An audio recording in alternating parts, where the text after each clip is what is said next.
Right then, let's talk to Momus, and thank you for joining me this morning, Momus. Momus Najmi, writer and commentator.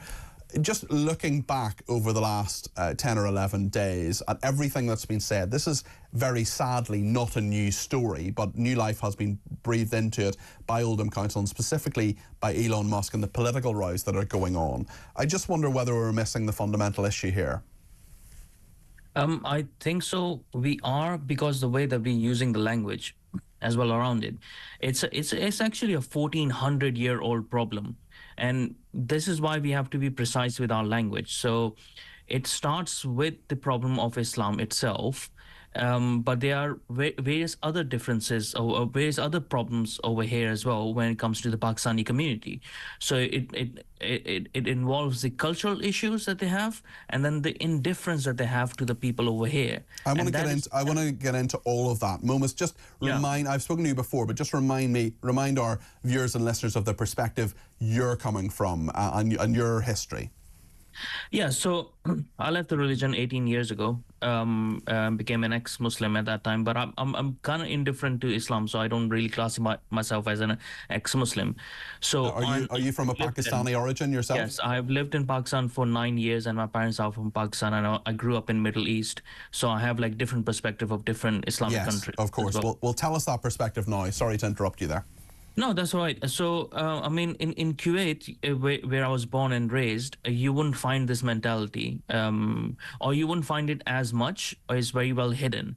But it is done to non-Muslims. So they would have like mates from Philippines and stuff like that come in, and those mates, when I was growing up, used to find that themselves being thrown out of the balconies, or they fell out of the balconies and stuff after being raped by the people who got them over there, right? So this is a very common issue that happens to people who are non-Muslims in Islamic countries, where people who have the ability to do it, they will do it. And the people who do not have the ability to do it will not do it.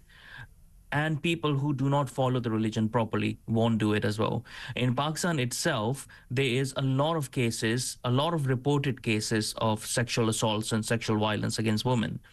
So that happens within Pakistan, and predominantly within the villages and rural areas where we're getting these Pakistanis from. So we're not really getting the cream of the crop when it comes to the Pakistani immigration.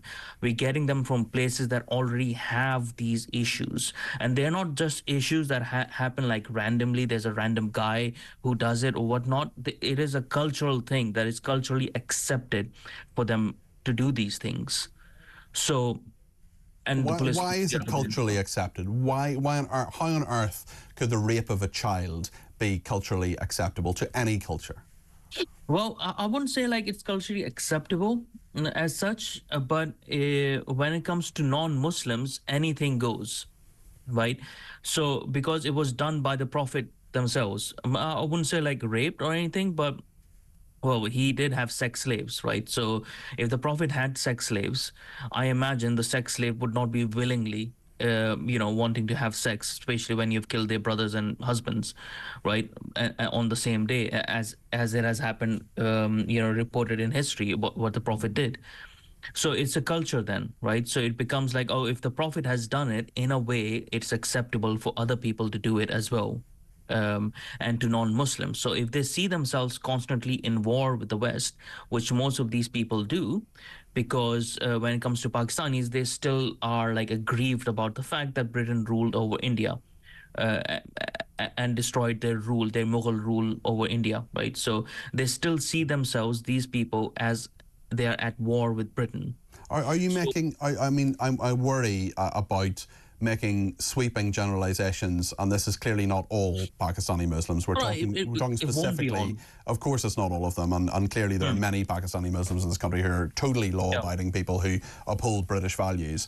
I wonder, why is it specifically a problem with Pakistani Muslims themselves? Why not Muslims from other countries? It's not? Go ahead. No, it's not. This is what I'm trying to get at. Like the language issue. Like if we call them grooming gangs, well, they're not really grooming gangs. Yeah. If we call them pedophilia, they're not actually pedophilia ones.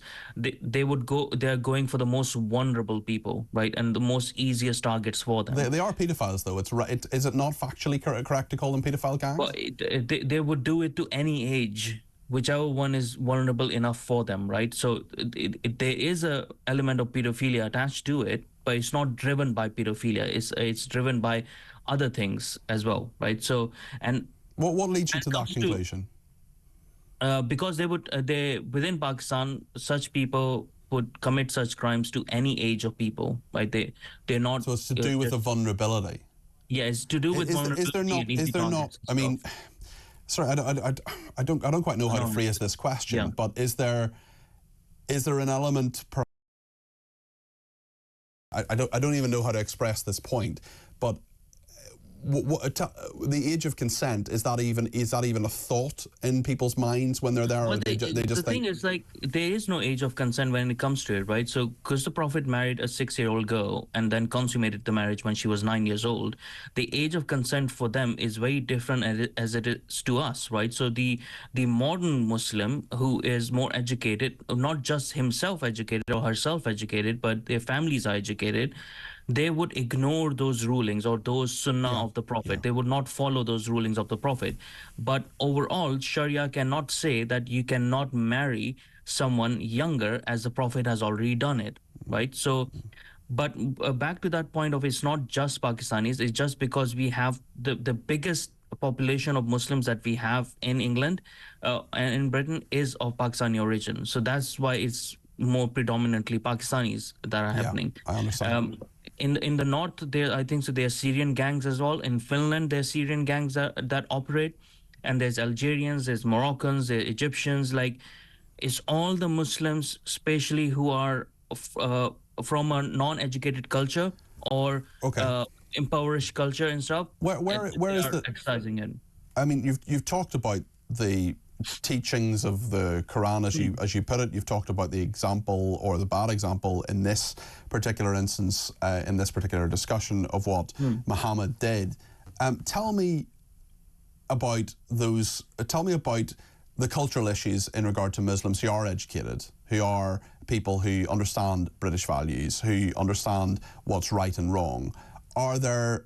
I mean, I've just heard almost a deafening silence from so many parts of the Muslim community. I'd love to hear a load of imams coming out and saying, do you know what? This is a problem. We shouldn't tolerate it. Any non-consensual sex of any in any way, never mind involving paedophilia, never mind involving children under the age of consent or children in general, is totally unacceptable. It shouldn't happen. It's completely antithetical to all our values. Where are those people?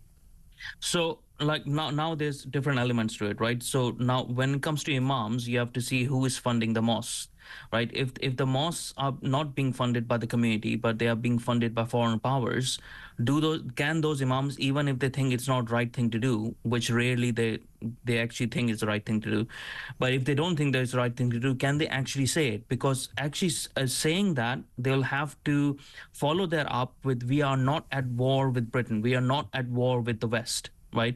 That's not what their funders at the back would be saying, like Qatar or Iran, or if they are funding them, right? And then it comes to the point of moderate Muslims. Now, the problem with moderate Muslims is they don't understand Islam properly themselves. They don't know their religion because they're not really following it. They just associate as a cultural Muslim, right? So they cannot really go against theological teachings, or they cannot define that. They cannot say this is completely wrong when there is examples of the Prophet doing it. And in Islam, you're supposed to do is good exercises, good practice to do whatever the Prophet has reported to have done, right? The other point as well is, which is the major point of this, is the difference between Dubai, let's say, like how Dubai is dealing with it, Saudi Arabia is dealing with it, compared to us, is that we are not applying our own laws for fear of being called a racist or being called Islamophobic or whatever the name that they can come up with. Dubai and Saudi Arabia don't do that. They apply their laws properly. So if we apply the laws properly, those moderate Muslims who actually don't know their religion properly and are usually bullied by Islamists and imams and stuff into just, keeping quiet, so they themselves don't get ostracized from their own communities or called out and stuff, they won't have to worry about it. we will have a stronger hand. And the law will be applied equally to everybody, which is what should happen in the first place. A lot of people blame institutional aspects for the paedophile gang scandal. A lot of people say that this is to do with councils, it's to do with police turning a blind eye, it's to do with authorities, the racism point, the worry about being accused of racism. How much of it is that, do you think, in your estimation, how much do you think of it as that, and how much do you think it is of people, for cultural reasons, turning a blind eye?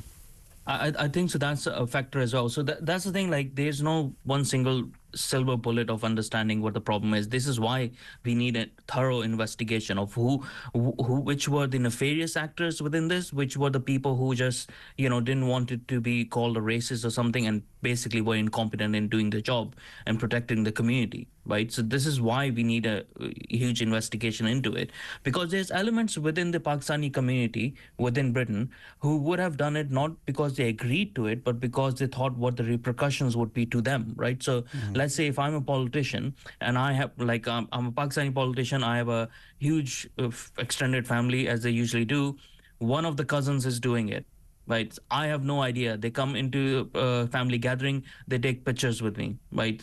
As you usually do, like, oh, it's a wedding or something, they take pictures of what. Now those pictures are out there, right? So, and they worry like, oh, if these come out, my cousin has actually done it. If this come out, then it will affect my career. Yeah. So how do I bury that, right? So there's a lot of self-interest and stuff, but it also comes down to the fact that maybe the Pakistani community, majority of the Pakistani community, are indifferent to the native British population, as if they're not seeing them as their own. Because if they saw them as their own, and they saw that their daughters then, because if they associate themselves with British native population, that their daughters are getting raped, maybe they would be more active. It just shows to me that whether you are moderate or conservative Muslim, however you might be, they're just not seeing the British population as their own, because they haven't come out at all. Can that change at all? Can there ever be a cultural change that says, actually, you're integrated, or is it too late?